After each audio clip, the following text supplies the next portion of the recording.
অন্তর্বর্তী সরকারের শেষ পর্যায়ে আমেরিকার সাথে যে একটা বাণিজ্য চুক্তি করেছে, এই চুক্তিটা আমরা পর্যালোচনা করেছি। এটা আমাদের দেশের জন্য কল্যাণকর নয়।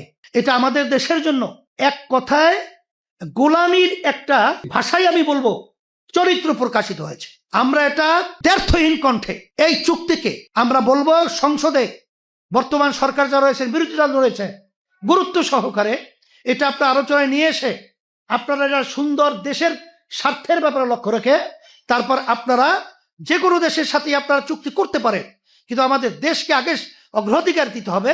দেশের স্বার্থকে আমরা অগ্রাধিকার দেওয়ার পরেই তারপরে আমরা চুক্তি যেটা হবে সেটা আমরা করব। এইটা বিশেষ করে আমরা বর্তমান সরকারকে এটা সংসদে উঠিয়ে এই ব্যাপারটা গুরুত্ব সহকারে দেখার জন্য আমরা দেখছি এবং এই চুক্তির বিরোধিতা আমরা করছি।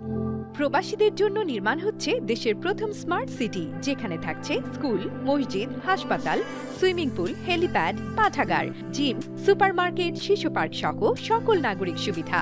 মাত্র 30 লাখ টাকা বিনিয়োগে মিলছে আকর্ষণীয় ফ্ল্যাট। প্লাটিনাম ইনভেস্টরদের জন্য ঢাকা বিমানবন্দরে ভিআইপি প্রোটোকল সুবিধা।